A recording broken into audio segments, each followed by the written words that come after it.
अखिल भूमंडलीय सर्व शिरोमणि मुनि समाज के संस्थापक आदि मुनीश्वर योगेश्वर सदगुरुदेव शिव मुनि महाराज की जय।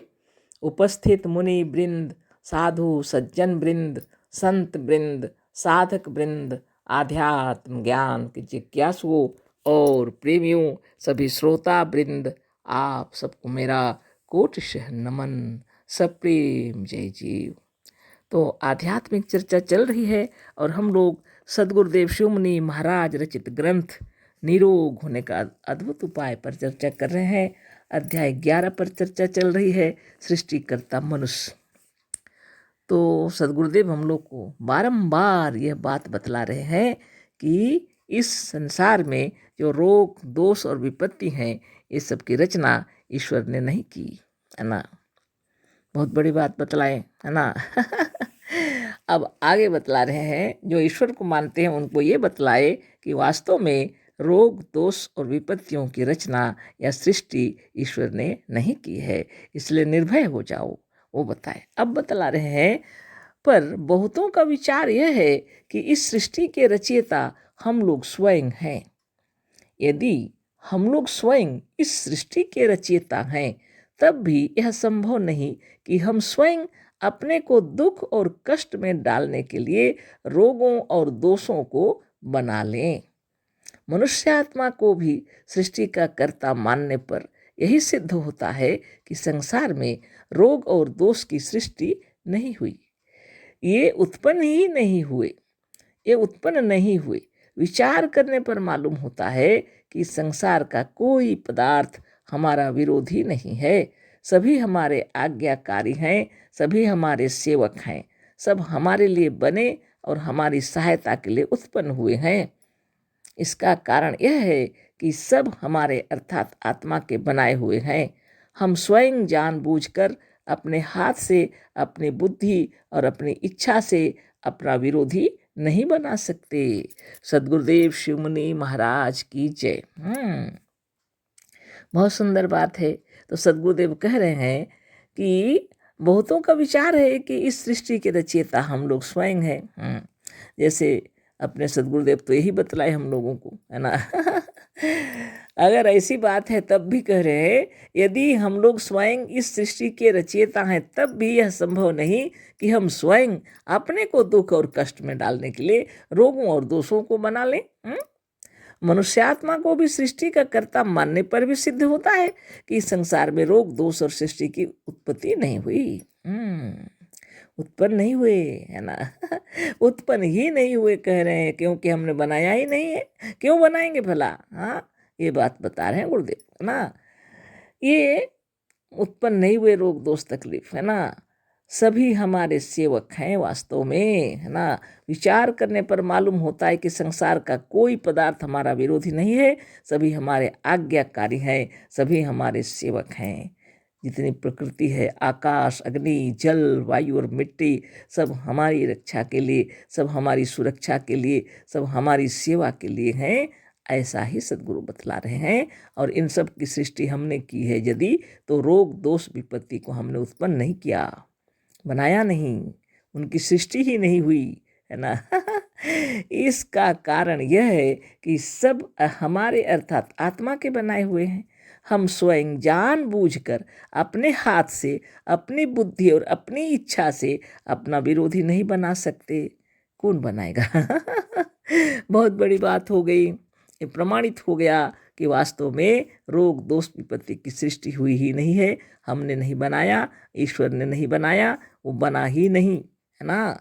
अब आगे देखिए क्या कह रहे हैं सदगुरुदेव। इतना ही नहीं, सब बनाकर ऐसे उपयुक्त स्थान पर रखे गए हैं कि हमारे लाभ के लिए उससे बढ़कर दूसरा उपयुक्त स्थान नहीं हो सकता।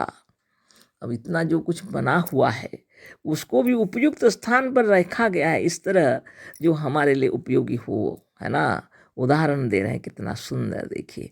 आँख, कान, नाक और मुंह जहाँ पर हैं, उससे उपयुक्त दूसरा कोई स्थान नहीं है। अपना अपना आप अपना देख लीजिए, अपने आँख, कान, नाक और मुंह जहाँ पर हैं, उससे उपयुक्त दूसरा कोई स्थान नहीं है, गुरुदेव कह रहे हैं। अब देखिए आगे क्या कह रहे हैं, मुंह के पास ही नाक और वहीं आँख है। अपने मुंह है उसके पास ही नाक है, वहीं आँख भी है, आँखें भी हैं। भोजन उत्तम है या खराब और सड़ा हुआ है, इसे पहचानने में यदि आँख ने भूल की तो मुंह के पास पहुँचते पहुँचते नाक ने बतला दिया यह खाने योग्य नहीं है। मुंह के पास ही नाक का रहना आवश्यक है। नाक के द्वार नीचे की ओर हैं, यदि सामने या ऊपर होते तो अनेक हानिकारक पदार्थ सीधे उड़कर या गिरकर भीतर चले जाते, जो फेफड़ों को खराब कर देते। बहुत बड़ी बात है ना। नाक में जो बाल हैं वह हवा को छान कर भीतर जाने देते हैं।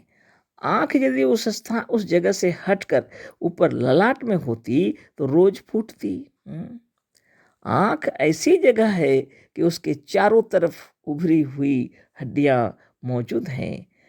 यदि कोई चीज गिरे तो इन हड्डियों पर रुक जाएगी, फिर पलकें भी खतरे की आहट पाते ही बंद हो जाती हैं। आपको मालूम है कि कान की मैल में एक प्रकार का विष है। कान के पर्दे बहुत ही सूक्ष्म होते हैं, उस तक कीड़े मकोड़े को नहीं पहुंचना चाहिए। यदि कोई मकोड़ा इस छिद्र में प्रवेश करता है तो इस विष का अनुभव करके लौट आता है, और यदि गया तो इस कान के मैल के प्रभाव से मर जाता है। पर इस मैल को भी लोग कान फोड़ों और डॉक्टरों से बराबर निकलवा कर अपने कान को रोगी बना लेते हैं।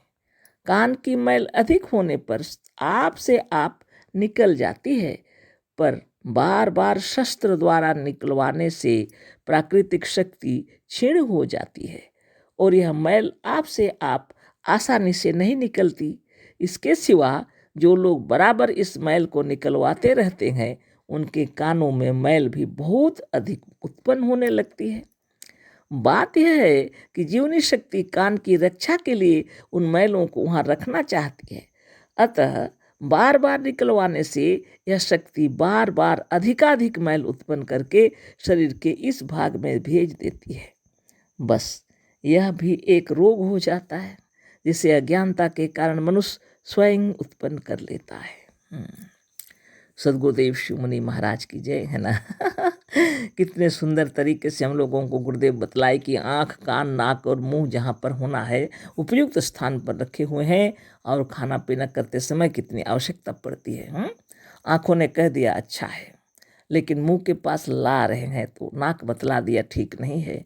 खा रहे हैं तो जीभ भी थू थू करके निकाल देगा। बताइए कितनी बड़ी बात है। कान भी अपने यथास्थान पर है ना। तो शरीर की रचनाकार आत्मदेव ने अपने शरीर की रचना इस तरीके से की है कि हर समय सुरक्षित रहे, है ना। ये तो बहुत सुंदर बात बतला दिए। आप देखिए आगे सदगुरुदेव क्या कह रहे हैं, है ना। प्रकृति और प्रकृति के प्रत्येक नियम, संसार और संसार के प्रत्येक पदार्थ हमारे बनाए हुए हैं। जो प्रकृति का जो नियम बना हुआ है, जितना प्रकृति जो कुछ है सब हमारी आत्मा के बनाए हुए हैं, सब हमारे बनाए हुए हैं। संसार के प्रत्येक नियम प्रकृति के जो नियम है ना। अतः कोई वस्तु, कोई पदार्थ और संसार का कोई नियम ऐसा नहीं है जो हमारे लिए हानिकारक हो अथवा हमारा शत्रु है। तो प्रकृति का कोई भी नियम और संसार का जो कार्य चल रहा है उसको, है ना, सदगुरुदेव हानिकारक नहीं बतला रहे हैं। हमारा शत्रु नहीं है, वो हमारे लिए अच्छाई के लिए उत्पन्न हो रहा है।